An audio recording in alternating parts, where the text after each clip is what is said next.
Yo, welcome back again to Media Madridista Podcast. Setelah sekian lama, pasti openingnya bakalan harus ada setelah sekian lama karena kami sudah lama tidak bahas podcast. Sudah tidak lama berada di podcast. Gimana Ul? Kabarnya Ul? Sehat bang, alhamdulillah setelah Sehat, sehat ya. Ya udah itu bola, namanya bola ya gak sih? Ya penting mah hidup bro, gitu loh. sehat walaupun timnya nggak sehat ya. Iya, timnya walaupun nggak sehat gitu kan. 3 kali El Clasico, 2 kali kalah di final dan ya ini kita take abis El Clasico di final Copa del Rey dan Madrid kalah 3-2. Ya sebenarnya kalau gue pribadi ya, ini mungkin kita sama-sama ngomongin dulu deh. Kayak lu sebelum match mulai tuh ekspektasi apa? Kalau gue pribadi sebenarnya gue kan pernah bahas di media Madrid di Stock, terus habis itu di podcast box to box juga gue tuh bilang sebenarnya gue pribadi jujur sebenarnya nggak pede sama apa namanya sama pertandingan ini karena menurut gue pribadi ya secara form Madrid tuh nggak siap Ya benar. walaupun ya gue lihat sih ya Lewandowski absen dan kelihatan banget sih Barcelona kemarin tuh penyerangannya juga kurang kurang mantep lah gitu tapi ya gue tetap ngerasa kayak nggak lah kayaknya Madrid lebih possible buat menangin La Liga itu gue bilangnya menangin La Liga bahkan gue tuh lebih possible karena laga masih sisa 6 lah 6 atau 5 gitu dan Madrid tuh ya sama Barcelona cuma beda 4 poin dan Barcelona Ya. masih main sama Inter Milan abis itu tadi main extra time juga lawan Madrid gitu jadi kayak ya harusnya sih bisa gitu loh at least Madrid cuman bisa megang satu harapannya cuma ada satu Barcelona punya dua gitu jadi kayak gue sih ngerasa emang ya Copa del Rey harusnya nggak sih nggak sesiap itu cuman masalahnya yang gue bingung tuh adalah kayak anjing nih tim tuh ngasih harapan gitu loh karena nyetak dua gol gitu kan dalam 7 menit gitu menit 70 sampai 77 Iya. free kicknya Mbappe lagi free kick pertama gitu kan gue histeris banget karena gila free kick gitu kan terus habis itu Tchouaméni lewat sundulan juga dan ya gol kedua Barcelona lewat Ferran Torres dan banyak yang Hmm. banyak yang meme kayaknya emang Courtois sengaja maju ke depan karena pengen Ancelotti cepet cabut gitu. Jadi tapi ya kalau dari lu sendiri gimana? Kalau dari lu sendiri gimana? Kalau dari lu sendiri ada ekspektasi nggak sih sebenarnya lu bisa menangin di Copa del Rey gitu?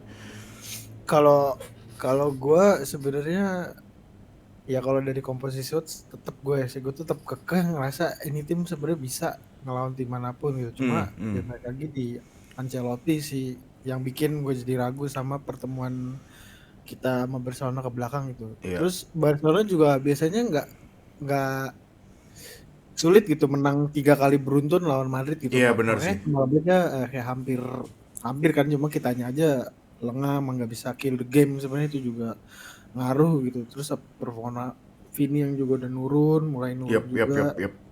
itu mungkin ngaruh dari Ballon d'Or. Terus Iya. gue sempat pengen nge-tweet gitu ini tuh udah pas lawan Alaves itu gue yang lawan Alaves Hmm. lawan Bilbao juga yang Hmm. kita menang 1-0 doang gue pengen nge-tweet cuma gue waktu itu ngerasa di akun media manusia maksudnya di Twitter kayak kurang tepat atau kayak takutnya orang-orang ngerasa berlebihan gitu jadi Apa gue lu mau tweetnya nge-tweet? di draft gitu gue tuh pas nonton gitu gue ngerasa kayak ini udah masuk kayak pola pemain yang udah nggak percaya sama kayak Pelatih. kalau lu nonton ya maksudnya kayak udah Hmm. polanya tuh udah nggak terarah kayak bingung gitu jadi main tuh bingung gitu kayak mau ngepres tapi Iya. nggak yang belakangnya nggak ngikut Gila gitu gua kesel terus banget itu pressing sih. Ya terus.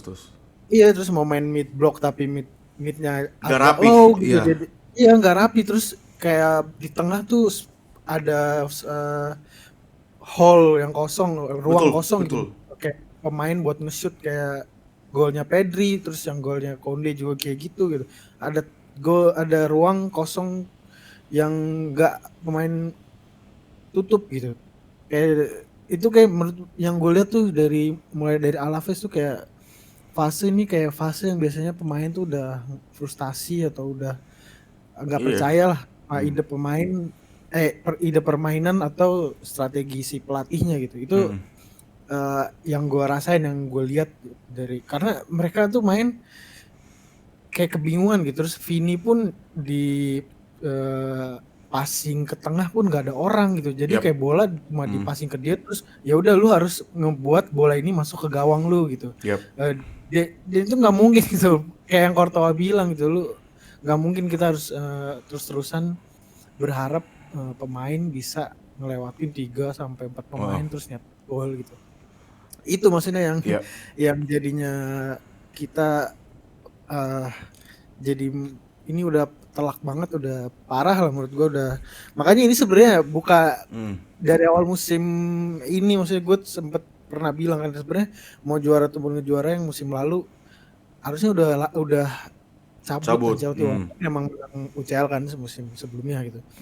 Cuma yang ditakutin ini gitu karena kita udah kehilangan Kroos gitu. Mungkin awal-awal masih ada harapan kayak mungkin yang ini adaptasi Mbappe gitu.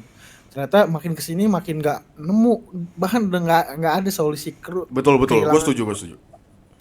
Karena emang paling core-nya itu di situ gitu. Kita nggak bisa berharap sama pemain kayak Tchouaméni atau Camavinga yang mungkin emang masih Guler yang juga masih berkembang ke arah sana gitu.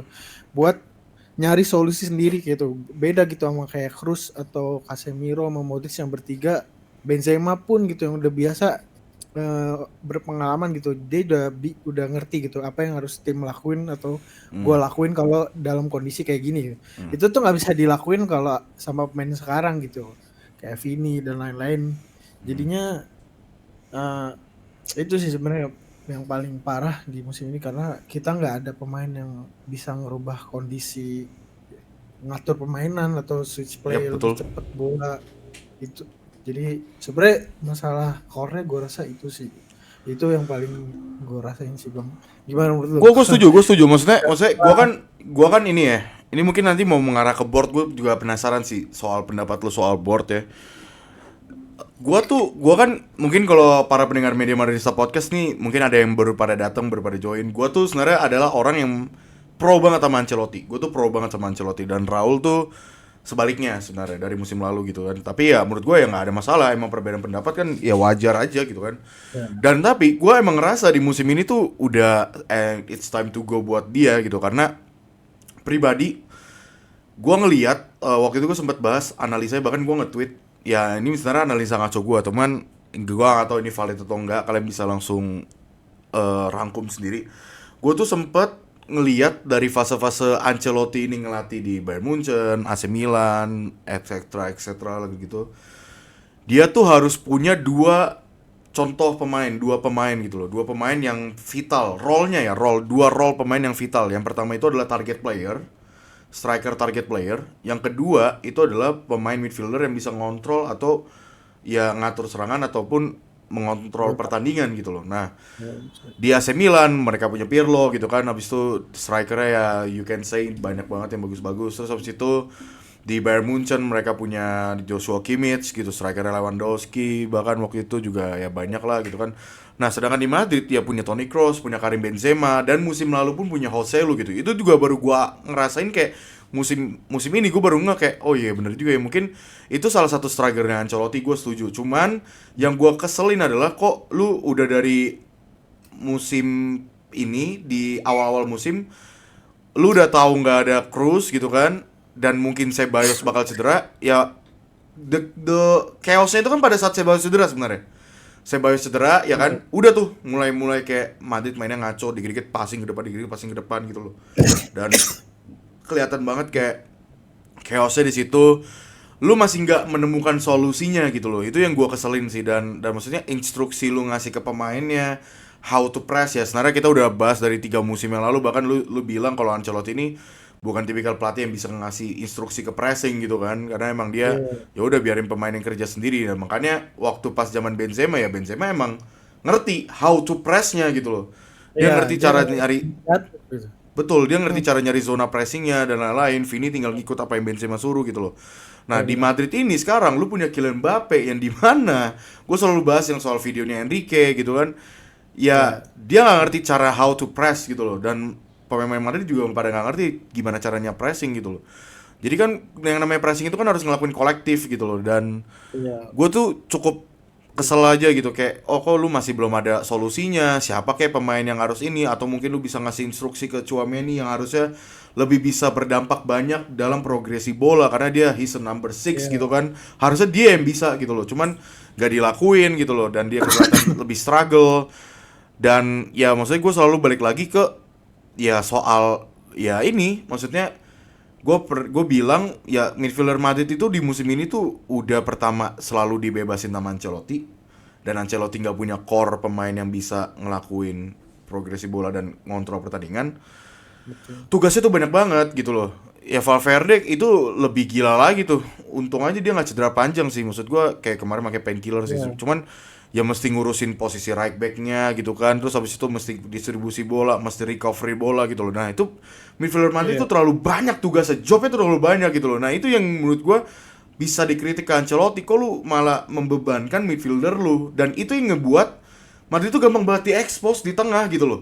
Oke, lu Iya, udah bener. berhasil ngejaga sisi kanan gitu, tapi lah kok lu malah jadi gampang banget diekspos di tengah, bolong banget gitu loh. Komunikasi Iya, antar bener. lini juga nggak mau rapat, atau mau tadi lu bilang bener mau mid block, tapi kok ada space gitu loh. Terus mau pressing Iya. ini gimana gitu loh, nggak ada koordinasi apapun gitu. Jadi kayak ya menurut gue pribadi emang ya it's time to go. Walaupun satu sisi balik lagi ya gue ngerasa sih, maksudnya nggak bisa terlalu menyalahkan Ancelotti. Karena menurut gue emang dari awal board tuh yang sebenarnya harusnya bisa pakai, karena oke, kita kehilangan Toni Kroos gitu.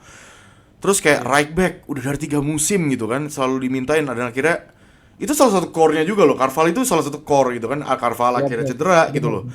Dan ya maksud gua ngerti sih, maksudnya kayak banyak banyak juga kok yang mention ya enggak lah nggak bisa gitu. Apa yang Perez udah lakuin, beli Bellingham, gue ngerti. Yes, that's good gitu loh. Apalagi Mbappe gratis.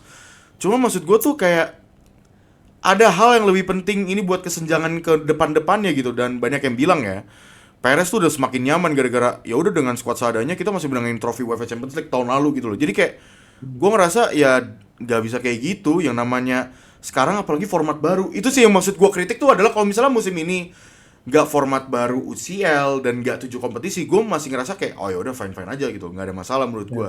Soalnya masalah format baru UCL Januari biasanya kita tuh nggak ada pertandingan UCL, tapi masih ada kualifikasi gitu kan, ya balik lagi salah Ancelotti juga sih kenapa bisa main di kualifikasi. Terus habis itu padahal AC Milan jelek banget gitu kan. Terus habis itu kayak Piala Interkontinental, terus nanti akhir musim FIFA Club World Cup gitu loh. Jadi kayak there's Iya. still a lot gitu loh. Dan ya itu sih gue penasaran sama lu, kalau lu pribadi pendapat lu soal board nih gimana. Soalnya kan banyak yang kayak kesel juga sama board.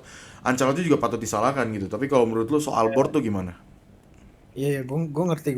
Karena Mm-mm. Mm-mm. sebenarnya ini juga tamparan lah buat board juga, buat Betul. kita semua juga gitu, buat kita tahu eh, ini tuh udah emang harus ada perubahan gitu. Betul. Karena emang gue juga setuju sama lu kayak boardnya emang terlalu kayak Nyantai kali ya bilangnya iya ya. menganggap enteng atau Heeh. mungkin iya squad gue kuat gitu. Iya maksudnya Walaupun memang because of musim lalu kayak ya, squad gue kayak gini aja, Porto iya, gue iya. cedera, UCL kok ya nggak gitu loh maksud gue. Gimana ya? Iya lanjut. Iya mungkin terus sama mungkin emang juga yang terlalu percaya banget sama Ancelotti Iya. gitu. Ya. Yang emang bakal terus Ngelakuin bawa magisnya, sesuatu iya gitu. Iya betul. bisa terus ada sesuatu sama squad ini ternyata enggak gitu. Jadi mungkin itu juga tamparan buat mereka yang kayak Yap. terlalu Mm. menganggap enteng atau yang menganggap Ancelotti kayak ya dia mau dikasih aja apa aja mungkin bisa gitu. Eh, karena yang dia pengenin kan juga sebenarnya ini akademi gitu, terus Ancelotti ternyata Betul. nggak bisa Ya, ngelakuin hal itu kita gitu. pernah bahas Dan ini juga sih, ya benar.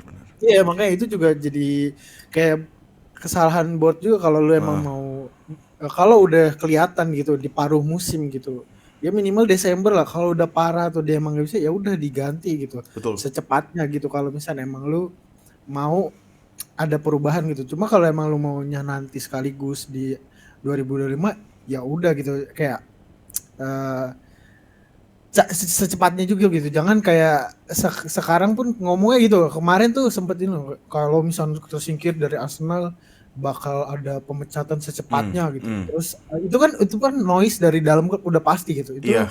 karena datang dari jurnalis yang emang terpercaya juga. Nggak Iya. mungkin kayak itu cuma gertakan jurnalis atau propaganda gitu. Iya, Itu iya. bisa aja karena itu noise dari dalam klub yang mungkin Iya. mau neken Ancelotti agar ya lu ngelakuin perubahan gitu loh. Jangan gini-gini loh karena lu bisa dipecat secepatnya gitu. Tapi itu cuma gertakan dari klub doang ternyata yang nggak yang tiba-tiba mungkin jadinya klub juga mungkin tetap pengennya rencananya ya udah di akhir musim juga gitu nggak yang Iya, secepat itu betul. karena 2 kali loh dikatain kalau kalah dari Arsenal langsung dipecat terus kalau misalnya kalah Copa del dari Rey. Copa del Rey juga langsung dipecat Sorry, gitu. sorry banget gue potong. Tapi menurut lu itu hal yang benar dilakuin klub gak? Karena menurut gue pribadi itu malah bikin kacau men. Gitu loh maksud gue kayak persiapan El Clasico terus kayak lu dengar kabar kayak lu mau dipecat gitu loh kayak apa sih gitu loh maksud gue kayak gue pribadi kayak ya nggak gitu anjir. Ya walaupun itu nggak dari klub sendiri sih sebenarnya dari jurnalis Yeah. cuman kan ya you know lah gitu. Tapi kalau dari lu pribadi gimana? Gue ngerti gitu kalau misalnya emang Hmm. ada yang ngerasa ya kalau misalnya ada match penting gitu kayak itu memang berpengaruh gitu rencana jadi berubah atau jadi gini mungkin yang Betul. tiba-tiba ada pelatih yang pengennya maunya sistemnya 3-4-3 atau 3-5-2 gitu Iya, beda iya, iya. beda takutnya kan maksudnya itu emang gue ngerti tapi kalau kita udah ngeliat track recordnya Ancelotti kayak gini gitu kalau udah gini why not gitu maksud gue why not try atau bergambling sama hal itu gitu kalau misalnya itu klub mau lakuin gitu tapi nggak salah juga maksudnya klub tiba-tiba mecat gitu emang Ancelotti juga harus nyelesain pekerjaannya ya di sampai kelar gitu Iya. cuma uh, noise itu kenapa harus muncul gitu itu karena menurutku juga ngaruh gitu ke Ancelotti mungkin jadinya nggak bisa fokus atau jadinya ngerasa tertekan jadinya dia Betul. nggak bisa ngasih instruksi yang jelas kalau misalnya mau lu mau pengen pecat ya udah dari kemarin jangan bikin noise pas Laga-laga match penting. penting laga-laga Iya. penting itu juga jeleknya board Madrid gitu sering banget itu Betul. bahkan di zaman Zidane pun juga gitu lagi ada yang penting atau gimana terus Gak usah zaman Zidane, zaman Ancelotti dari musim ke musim juga tiap hari ada gitu. Tiap itu ada aja gitu kan. iya maksudnya Zidane salah satu yang dihormatin sama Perez Iya, banget iya, gitu. iya. Bahkan sekelas yang dihormatin Zidane pun bisa kena gangguan sama orang dari klub yang pasti ini juga bukan Perez ya Betul, betul, yang betul. Iya, iya, iya. karena maksudnya di orang-orang di Kita bawahnya juga ngomongnya pasti board ya guys, bukan Perez. Ya maksudnya iya. walaupun ya Perez yang paling tinggi, ya keputusan ada di dia, ya maksudnya sosok kameranya ada di dia gitu dan tapi ya keputusan tetap dibuat harus bersama juga. Perez cuman kayak final decisionnya aja guys gitu loh maksudnya. Ya. Itu sih paling gue menurut gue yang tetap board ya gitu sih emang gue ngerti bagi di Ya. sama orang yang ngerasa board ada kurangnya gini ada salahnya gue ngerti nggak nggak harus kita bela juga sih board juga karena yang tadi gue bilang gitu ada yang kayak lu bikin noise dari dalam gitu Iya, jadi iya. itu kayak Itu udah parah mengganggu banget. Ya maksudnya juga kan maksudnya this is like wake up call sih. Walaupun menurut gua pribadi ya, sebenarnya Ul, kalau misalnya kita lihat gambaran lebih luasnya lagi ya. Ini kan kira kita udah ngerucut nih. Kalau lihat dari gambaran luas ya, ya sebenarnya ini wake up call. Ya, mungkin ini Iya, wake up call. tamparan realita lah. Iya, ini tamparan realita gitu kan. Maksudnya kayak karena ini mungkin sebuah masalah rekapitulasi dari musim ke musim gitu. Cuman kalau misalnya kita lihat dari gambaran besarnya, Ya. hal baiknya adalah ya musim lalu kita baru menang UEFA Champions League gitu loh. Maksudnya kayak this is not like the more krisis yang kayak kalian lihat di Manchester United gitu loh, kayak problemnya ada di supporter, bukan supporter, problemnya ada di manajemen, problemnya ada di pelatih juga dan habis itu pemain gitu. Jadi kayak menurut gue sih ya mungkin ini cuman kayak ya udah tamparan aja. Jangan kayak nakan lu, bangun gitu loh. Lu gimana sih gitu loh. Jadi maksud gue kayak ya gue sih ngerasa kalau untuk ya karena mungkin gue kan kita pernah bahas ya karena Madrid mungkin standarnya terlalu tinggi banget dan banyak fans glory hunter juga gitu loh. Tapi kalau untuk klub dari kalau untuk klub kayak mungkin klub-klub sekelas yang kayak di Premier League atau gimana atau yang di La Liga lainnya yang apa yang udah dilakuin Madrid musim lalu kayak menang UCL dan sekarang kayak enggak ya udah itu hal biasa gitu loh kayak ya udah gitu. Cuman emang parahnya itu dikarenakan ya hasilnya aja dan musim lalu tuh apa yang udah kita achieve cuman kalah 2 kali dalam semua laga tuh that's insane gitu.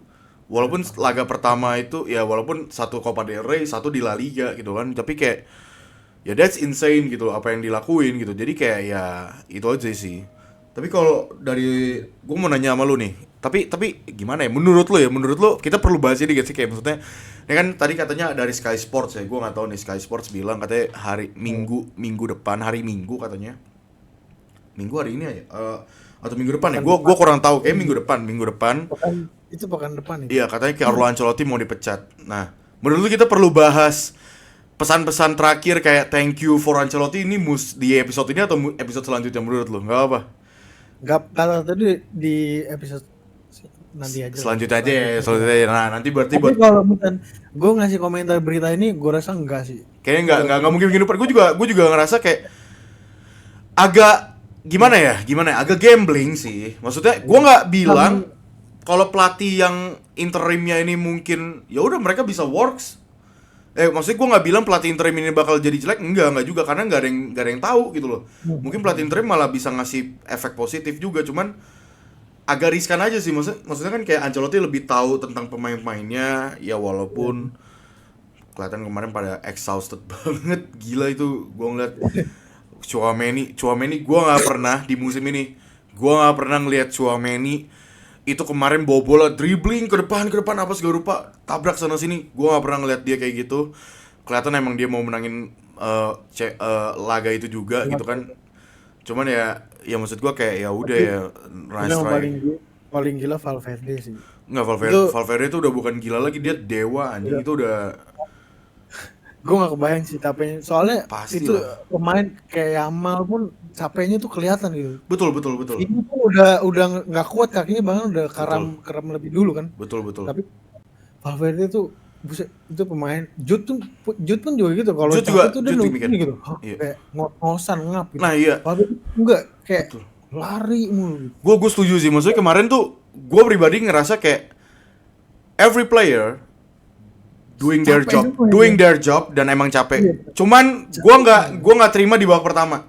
Fuck off lah, babak pertama pada lemes, gue nggak terima. Babak kedua sampai extra time gue akuin oke, fine gitu. Tapi yang gue lihat ya bang ya, setelah nonton babak pertama gitu, kayaknya tuh strategi Ancelotti lagi. Nah ini nih, kayak Apa gue bilang apa ya, yang ngebuat lo itu? kayaknya dia tuh kayak pengen kita santai di pertama, biarin 0-0 gitu, atau kalau ada gol ya udah cari. Kita ngegasnya di babak kedua karena dia tahu Barcelona ini pasti bakal nyari gol di pertama biar dia bisa nyantai di babak kedua gitu. Ternyata ya itu kayak itu analisa liar gue aja. Iya, evaluasi dia berarti ngaco. Berarti evaluasi dia ngaco dari dua laga El Iya, Clasico itu. Iya. karena yang gue lihat gitu, itu di babak kedua tuh kita jauh lebih mendominasi gitu. Terus setelah unggul 2-1, nah itu lagi diturunin lagi temponya karena mau biar ya udah tahan aja skor segini gitu. Itu jadi kita kecolongan lagi. Itu sih yang gue rasa dia kayak pengen ya udah kita pertama santai dulu, nanti di kedua kita baru nyari gol gitu. Karena kelihatan dari gerak-gerik badan pemainnya atau intensitas permainan Madridnya gitu, kayak kelihatan lebih apa ya, lebih ngedorong gitu di babak kedua itu. Iya sih, maksud gue kayak apa ya? Gue sih juga sebenarnya ngerasa itu Ancelotti juga salah, yes. Iya. Walaupun pemain juga gue ngerasa kayak lu udah tau di pressing, kok nggak ada off the ball movement gitu loh, kayak Iya. diem gitu loh. Gue ngerti sih mungkin ya emang instruksi dari pelatih Itu gue salah. rasa instruksi sih bang. Iya, gue ngerti. Cuma maksud gue kayak berarti kan maksudnya kenapa lu pada nggak ada kesadaran sendiri kayak ini bahaya banget loh gitu loh. Maksud gue kayak gimana ya? Gue juga ngerasa pemain juga bisa disalahkan karena off the ball movement tuh ya emang ada instruksi dari pelatih, mungkin off the ball movement yang lebih jelas kayak gini nih. Kalau misalnya lu lagi berada di sisi kanan, lu harus ngelakuin kayak gini-gini. Cuma masalahnya tuh nggak di setiap satu momen di pinggir lapangan, di tengah atau gimana. Pada saat mereka kena pressing, mereka tuh kayak ya udah diem, kayak nge-stuck gitu aja gitu loh. Jadi kayak gue ngerasa kayak aduh kacau banget gitu. Kayak babak pertama tuh gue bener-bener kayak kesel, gemesnya minta ampun tuh, kayak pressing juga sih, terutama pressing sih. Kayak gue ngeliat Vini, jadi kayak kita mid block, cuman si Vini maju ke depan fokus ke defensive line-nya Barcelona. Yang namanya mid block, jaga kedalaman gitu loh. Lu nggak usah maju. Nah, Vini maju, Pedri di sini nih di tengah, jadi enak buat terima bola gitu. Jadi gue kayak gila, pressing ngaco banget. Ini instruksi dari pelatih, menurut gue itu salah. Pressingnya ngaco banget gitu loh. Jadi kayak ya wajar Barcelona bisa comfortable banget build up dari tengah gitu loh. Jadi kayak itu yang bikin gua kesel sih, maksudnya kayak dari hal pressing gitu. Dan ya maksudnya tadi kita udah bahas kayak Ancelotti, mungkin kita bakal ngomong-ngomong hal baiknya nanti di next episode. Cuman kayak em, kayak apa ya, kayak maksud gua, menurut lu, kalau lu Eh, pribadi pengennya siapa sih? Ini sebenarnya Jurgen Klopp nih juga sebenarnya kan banyak banget rumor ya kemarin, kayak Jurgen Klopp udah nol apa nggak nyaman di Leipzig, tapi ternyata berita terbarunya dia bilang enggak kok, itu berita bohong banget karena gue nyaman-nyaman aja di Red Bull, di RB Leipzig gitu kan. Terus pada akhirnya semua mengacu kepada Xabi Alonso, dan kita pun juga pernah bilang kan, pernah bahas soal Xabi Alonso kalau misalnya ini orang apa ya, bisa dibilang emang udah dari musim lalu pada saat Ancelotti menang UCL, terus Ancelotti tanda tangan kontrak, gak lama 3 hari kemudian Xabi Alonso tanda tangan kontrak. Ini kan sebenarnya kayak emang ada indikasi sebenarnya dari Madrid sendiri pengen Xabi Iya, Alonso gitu. Jadi kayak benar-benar. kalau lu pribadi terkait Xabi Alonso gimana? Apa soalnya gue ngelihat lu ada tweet menarik sih soal kayak lu bilang kayak ini nggak bakal main pakai 3 back karena bakal 4 back juga pada akhirnya gitu. Gimana? Iya, gue rasa eh sebenarnya kalau emang dipengenin Klopp lah jelas. Kalau Hmm. kalau gue ya Hmm. secara pribadi gitu. Hmm. Walaupun Alonso juga boleh juga gitu, layak dicoba lah. Tapi ngelihat Alonso dihargain banget, kayak dipengenin banget, bahkan dia juga ngomong gitu ke Leverkusen kalau dia emang pengen ngelatih Madrid suatu saat nanti gitu. Ya. Kayaknya pasti Alonso sih kalau misalnya Hmm. kita mau objektifnya gitu. Hmm. Karena itu tuh kayak kelihatan banget di setupnya gitu. Mulai dari berita rumor pemainnya gitu, kayak Hmm. Zubimendi muncul. Iya sih, Itu gila. tuh gue rasa itu juga muncul gara-gara ada sedikit karena ada nama Alonso gitu. Atau mungkin Alonso juga udah bilang kayak pengen kalau misalnya gue mau ini ya lu gue datang pengennya ada di Zubimendi gitu, Yap. karena itu pemain yang dia suka gitu, atau yang Sama-sama mungkin basket sih. bisa. Iya. Heeh, mungkin dia juga lebih suka karena kalau misalnya mau main possession tuh Zubimendi emang cocok buat Betul, dipakai betul di banget. itu dulu. Iya. Itu sih yang gue lihat, ke kayaknya bakal Alonso sih musim depan sih kalau misalnya lihat berita yang beredar Hmm. gitu, kecuali tiba-tiba mau klub oh gue mau ini deh, berubah pikiran gitu, Iya, mungkin iya, iya. bisa gitu. Cuma kalau untuk sekarang kayaknya Alonso sih. Kalau lu, menurut lu gimana? Lu Gue sih, sebenarnya mau gak sih kalau misalnya Alonso gitu, atau lu gue sebenarnya? malah gue malah sebenarnya pengennya Alonso. Apa ya? Sebenarnya Jurgen Klopp gue pengen, cuman masalahnya Jurgen Klopp itu masalah Jurgen Klopp itu adalah fitness pemain sih. Karena dia mainnya emang intensitas tinggi, pressing. Walaupun menurut gue pribadi, that's good buat Madrid, bagus banget. Kapan lagi lu bisa ngelihat tim pressing Madrid sekelas Madrid gitu loh. Direct Iya sih. pressing, transisi sekelas Madrid tuh kapan lagi gitu loh di under Klopp gitu kan. Cuman Benar, benar, kayak benar. gue ngeliat jangka panjangnya gitu loh. Maksud gue, kalaupun Klopp, ini by the way gue lagi nonton Liverpool juga, bangsat Liverpool juga buat. Cuma maksudnya, kalaupun Klopp ya, kayak gue pengen lihat dulu board tuh maunya gimana sih, sama apa yang board akan lakukan nih. Oke, fine, Iya. kita misalnya next season bukan Ancelotti lagi, berarti kan harusnya yang tadi kita bahas balik lagi dong. Katanya Iya. board mau coba, ya kita mau ngembangin akademi, kita mau ngembangin pemain ininya, apa, pemain mudanya lah gitu kan, dan lain-lain. Fine gitu, gue gak ada masalah.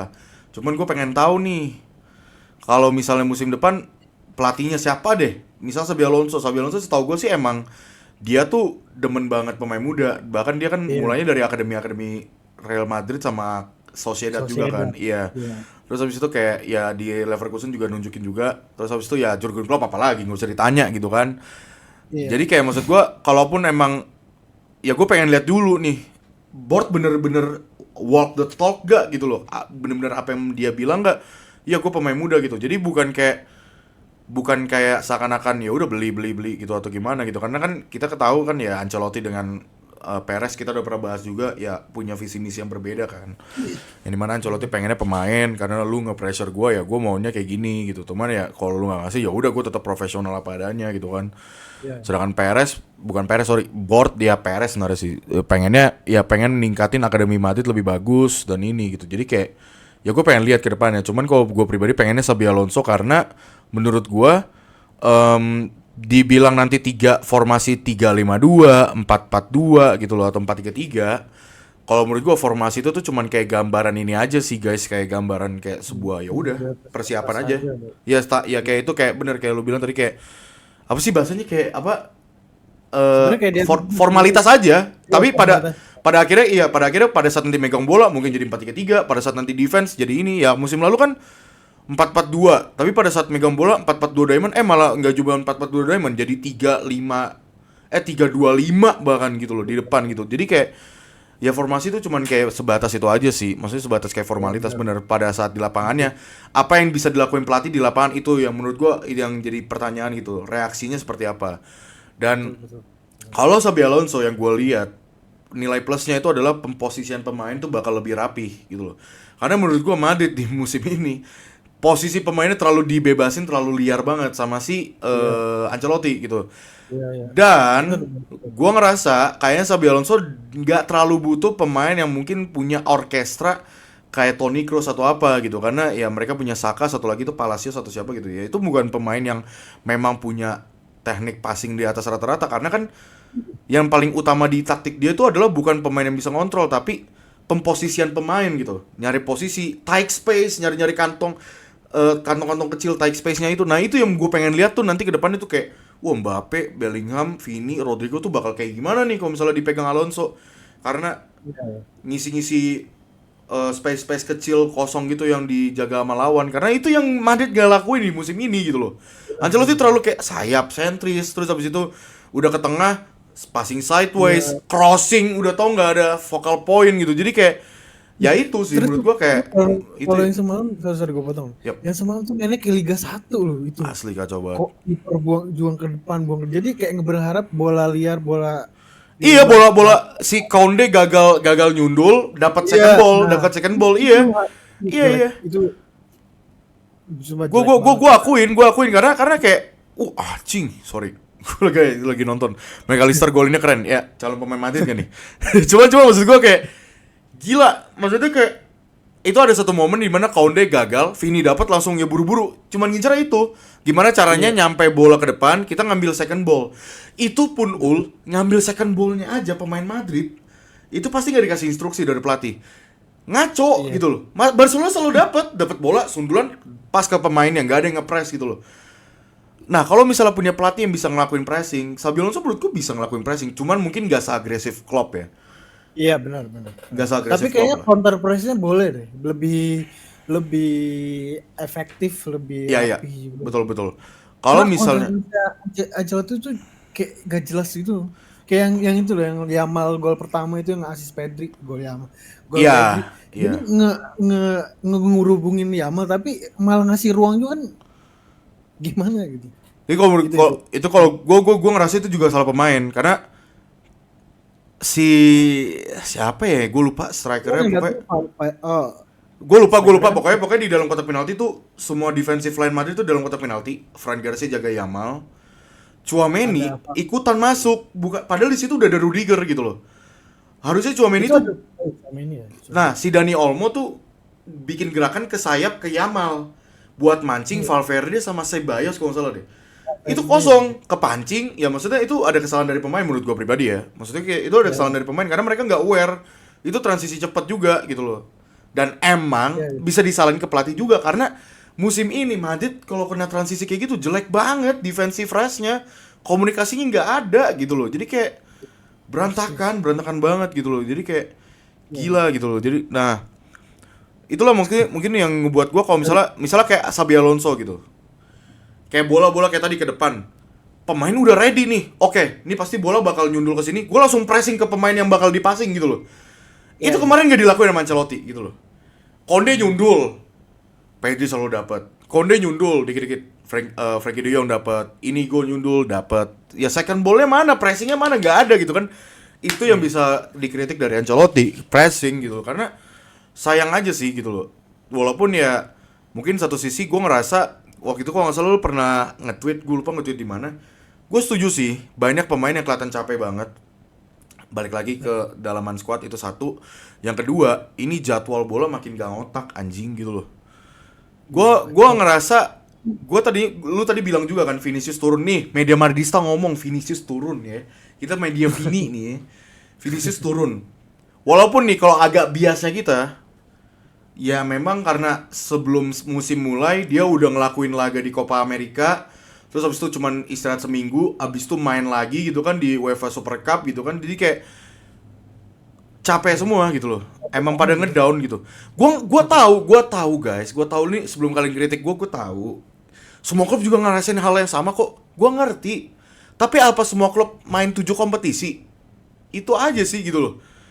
Nah, maksudnya that's why balik lagi gua ke board gitu. Ya kedalaman gitu Januari atau gimana gitu sih. Jadi kayak ya gitu sih. Maksudnya kayak musim ini Sama Ancelotti juga terlalu telat sih. Jadinya kayak kenapa lu nggak manfaatin Güler, Endrick gitu. itu Walaupun bener. Endrick juga emang tetap harus butuh arahan lebih ya karena dia Betul mainnya betul. si gegabah gitu. Tapi kayak Güler semalam ternyata lu Guler lihat gila kan sih. kita Guler gila. jadi lebih terkontrol, lebih Betul. bisa bangun serangan lebih nyaman gitu. Itu Guler tuh sekarang mm, gimana? baru dah. Nanti gue yakin nih pasti next ini abis ini kita lawan siapa di La Gue lupa Liga? lagi. Tolong bentar gue cek. Celta. Celta. Pasti Güler starting, gue berani jamin. Ya kita lihat ya. Tapi biasanya cuma 3 startingin sih kalau udah main bagus kayak Copa del Rey ini. Ya lawan Celta Vigo. Ya nanti lawan Celta Vigo. Gila, nah, ya sebelum kita nutup mungkin Guler gila sih. Maksud gue kayak gue apa ya? Gue ngerasa mungkin ini agak argumen jelek. Cuman Madrid kayak bener-bener butuh pemain kaki kiri gitu loh anjing. Buat di sisi kanan ngerti gak sih? Itu Guler dari kemarin ngelakuin crossing. Itu kalau Bellingham bisa agak tepat dan timingnya tepat, gila itu udah berapa kali shot on target, man. Itu crossingnya indah, cara dia ngeliuk. Cuman yang gue salutin dari dia tuh ya itu sih dari laga waktu lawan Getafe kan, dia udah bisa ngelakuin hal yang emang kita ekspektasi dia tuh jadi penerusnya Modric, yaitu number 8 gitu loh. Jadi nomor Atau 8 yang bisa bantu. dari Cruz pun juga sebenarnya bisa sih. Betul, Jadi betul. Iya. Gua ngerasa kayak gak cuman laga yang kemarin, laga lawan Barcelona, ada beberapa laga kayak Madrid misal masukin Gula di menit-menit akhir iya. buat tambah serangan. Dia tuh selalu pemain yang langsung lari ke belakang buat minta bola. Sini passing ke gua. Biar gua tahu gua passing kemana gini-gini gitu loh. Kayak Ceballos-nya gitu lah gitu. Dan gua ngerasa kayak ya dia bisa juga gitu. Tapi ya apapun dia mau jadi kayak apa, menurut gua dia udah nggak layak main di winger. Ya kecuali kalau misalnya ya permainan kan berjalan, ya mungkin lu mau ngelakuin crossing ya itu terserah. Cuma maksud gua nggak harus tetap di posisi winger. Menurut gua dia bisa jadi seorang center attack midfielder, center midfielder. Ya kayak Modric gitu yang emang dia bantu defense bisa. Ya intinya dari dia sih mungkin nambahannya cuma satu ya fisik. Menurut gue pribadi fisik dia sih kelihatan dia udah lumayan agak tinggi sih. Kemarin tuh di waktu nyundul dia sama Kubarsi aja udah hampir tingginya sama gitu. Jadi gue ngerasa kayak oh Lebih fighter sih gue iya lebih fighter, lebih mau defense ya Dan kan. Yang dimana kemarin mindsetnya oke gue nyerang passing final third, sekarang enggak gitu loh. Gue bantu sana sini gitu loh. Jadi kayak I can't wait banget kalaupun emang misalnya Xabi Alonso jadi misalnya ya Wirtz nggak didatengin Madrid. Gua nggak tahu sih bener Wirtz datang atau enggak. Kayaknya ke City deh buat gantiin De Bruyne. Cuman tapi menurut gua Guler tapi kayaknya menarik atau Jude kayak anjing ini bakal gila sih. Gua I can't wait sih next season gitu loh. ya. Tapi menarik juga tuh yang gue bilang kita udah nggak ada penyerang kaki Betul kiri lagi kan? semenjak Bale ya. Asensio sih. Ya maksudnya Iya. Bell tuh yang paling top lah ya. Oh ya iya paling levelnya bisa Iya. nyamain Ya atau agree. lebihin. Maksudnya Iya. kan Rodrigo, makanya gue musim lalu tuh pernah bilang Rodrigo kalau misalnya masih nurun ya mau nggak mau lu jadi pelapis Vini aja. Atau ya Iya. Rodrigo ya fighting tuh berdua di situ.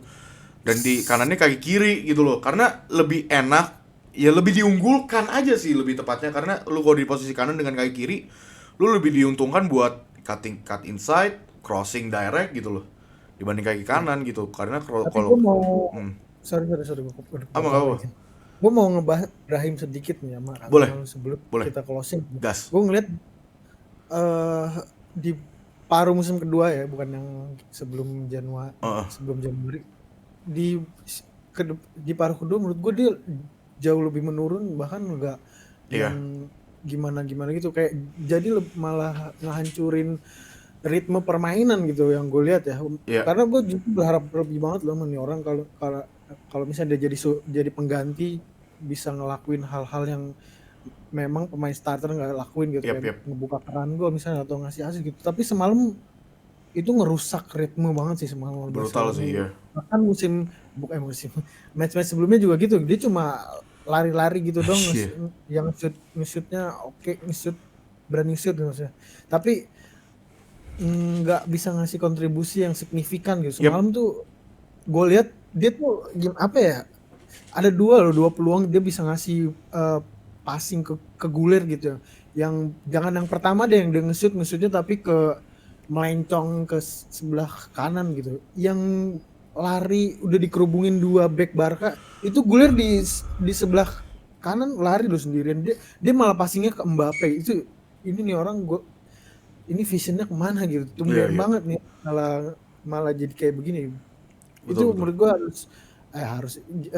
orang-orang nggak banyak ngomong gitu, mungkin terlalu fokus sama Iya sih. Vini, Rodrigo, Vini walaupun dan Rodrigo, ya, ya, ya, ya. Rodrigo juga jelek gitu. Cuma ini orang juga harus kita mention atau kita Kritik juga juga. kritik gitu. Jangan nama yang itu doang gitu. Itu sih. Coba menurut lu gimana Tapi Brahim? ya, gue setuju sih, gue setuju. Cuman di Sebagai samping ini, biar kita nggak terlalu bias juga ya dibilang. ya, ya, ya. Gue juga setuju ada beberapa momen Vini tuh warna-warna kiper, Guler tuh kosong sendirian tuh. Dua, tiga momen tuh yang Guler sampai emosi, sampai narik Iya, celana tuh. Itu juga menurut gue kayak gila Vini. Gue gak tau kenapa decision makingnya jelek banget musim ini gitu ya. iya, iya. Tadi kita udah bahas. Cuman Brahim Diaz, gue selalu nge-problemin dari musim lalu itu adalah kenapa dia jarang jadi starting gitu. Padahal Rodrigo same as Wars-nya kayak dia mungkin bisa dibilang ya. Tapi Iya, kenapa why dia jarang jadi starting di Madrid? Ya menurut gua masalahnya adalah di konsistensinya Brahim Diaz gitu loh. Karena emang ya itu yang ngebuat misalnya Brahim Diaz nih apa jadi pemain substitusi, pemain apa namanya? Volante- sebagai Pengganti. pengganti. Iya dia bagus gitu. Tapi pada saat next match ya pernah kok beberapa lagi sering kayak gitu. Next matchnya dijadi starting, nggak ngerti mau ngapain, Iya bingung. benar. Emang kayak kelihatan kayak dia masih kayak ya udah reaktif gitu, pemain yang reaktif aja yang kayak oh instruksi pelatih seperti ini gini, oke gue ngelakuin ini gitu loh. Nah sekarang pelatih instruksi nggak ada, makin bingung deh gitu kan. Jadi maksudnya kayak ya gue pribadi apa ya kayak ngelihat Brahim Diaz ini harus bisa nemuin formnya dia sendiri gitu loh karena ya kemarin itu kayak dia nggak dapat bola ya walaupun sebenarnya kalau misalnya agak ini dia kepleset cuman kan harusnya kalau lu lebih peka lu nggak mundur tapi ke depan gitu loh ini kan dia keplesetnya ke belakang gitu nah terus kayak dengan Rodrigo juga gitu loh kayak kalah saingnya mungkin alasan Ancelotti masih mainin Rodrigo dibanding Brahim Rodrigo itu punya defensive rate yang lebih bagus dibanding Brahim Diaz sebenarnya Benar banget. dia masih punya defensive rate yang bagus dan Brahim Diaz itu yang jadi problemnya adalah nggak punya apa namanya work defense yang bagus waktu pas kita lawan Atletico Madrid di UEFA Champions League leg pertama ya yang waktu di Santiago Bernabeu itu Ya, Brahim ya. Diaz kan sempat jadi midfielder itu bolong-bolong banget Brahim Diaz gak ngerti how to defend how to jaga zona atau yang lain ya mungkin ini bisa jadi salah pelatih juga Ya, tapi itu instruksi kurang juga tepat. kayak bingung. Lu kaget gak sih? Gue juga kaget sih. Kenapa dia jadi di barisan sama Jude gitu? Itu yang menurut Ya gue iya, jadi ya itu karena lucu. karena dia mainnya emang sebenarnya gini, mainnya tuh dia tuh deep yang emang nyari pocket space. Dia tuh Iya, bukan menurut gua bukan winger yang emang ya udah 1v1 atau gimana, tapi dia tuh nyari space, nyari pocket space. Makanya kadang lu selalu ngelihat dia tuh di dalam kotak penalti, ngelakuin lari ke dalam kotak penalti biar Guler passing ke dia gitu atau dari back saya passing ke dia buat lari gitu loh. Dia memang selalu seperti itu gitu loh. Nah, permasalahannya adalah kok lu pemposisiannya ngaco. Kenapa selalu tabrakan sama Jude? Jadi kayak mepet banget sama Jude gitu loh. Pada saat kita iya, defend juga dia juga bingung gitu kayak mau ngejaga zona mana nih harus ke samping atau yang ke tengah gitu loh. Ya memang iya. problemnya ada di dia juga sih sebenarnya. Jadi kayak ya itu gue bilang alasan kenapa mungkin banyak yang bilang ini Brahim aja dimainin ya. Konsistensi dia belum siap buat jadi pemain utama gitu loh. Emang Iya, iya. masih Paham, paham. inkonsisten. Jadi kayak bener sih gue setuju maksudnya nggak bisa satu dua pemain yang harus dikritik semuanya kalau mau rata ya dikritik juga gitu kita Betul. kritik semuanya kok Jude Bellingham juga menurut gue juga sempat on fire Desember tiba-tiba hilang gitu kayak ya Bahkan udah. Tchouaméni yang di paruh pertama kita banyak orang bukan kita banyak orang kritik juga justru di sekarang lebih menonjol itu juga harus diapresiasi sih. Gua ya tadi gua udah bilang kan iya gua nggak pernah ngeliat Iya, Chouameni iya, bener di rekaman ini sih gua ya lupa gua nggak pernah ngeliat Chouameni lari sebanyak itu kemarin waktu lawan Barcelona iya, dia sampai gua kan ngekritik dia itu adalah lu kayak cuman anjing cuman fokusnya defense doang. Kok lu nggak ada progresi bola ke depan? Progresi bola tuh ada dua loh, passing sama ya carry the ball gitu loh. Gak dilakuin sama dia. Tapi kemarin gila, dia bener-bener lari, gocek 2-3 pemain gitu. Habis itu passing ke kiri, passing ke kanan gitu loh. Gua respect sama hal itu yang dia lakuin kemarin gitu. Cuman ya maksud gua please lah, maksud gua kita tuh bener-bener butuh lu banget sih gitu loh. Tapi emang yang bikin kelihatan dia itu kan karena dia main di back bang. Semalam kan emang Betul, dia agree. Iya maksudnya kayak waktu lawan Getafe babak kedua dia jadi center back lagi, Guler jadi nggak terlalu kelihatan karena bingung dia kayak ini focal point ya, point midfielder yang bisa gue support di belakang siapa, nggak ada, si Tchouaméni jadi center back gitu loh. Jadi kayak ya gue harap sih makanya maksud gue kan jangan lagi lah pemain-pemain tuh dikasih kayak ini loh, kayak job desk tambahan anjing gitu loh. Kayak udah mereka main di posisi mereka gitu loh. Udah center mid gitu loh. Menurut gua walaupun kita bisa ngekritik Tchouaméni Camavinga, gue sih masih ngasih kesempatan mereka buat musim depan ya. Karena gue penasaran apa yang bakal dilakuin pelatih baru ke depannya. Karena Camavinga gue ngeliat potensi besar kan sama dia. Tinggal dia gimana decision making sama passing final third-nya di depan. Karena lu tahu kan dia dribbling ke depannya bagus banget sana sini, tapi ketika dia udah di depan ada banyak pemain kosong, dia bingung mau passing ke siapa gitu loh. Nah itu mungkin bisa dipoles lagi. Tchouaméni harus bisa lebih aktif, nggak bisa lu kayak ya udah diem di satu zona, lu harus gerak sana sini, passing sana sini, ngontrol pertandingan gitu loh.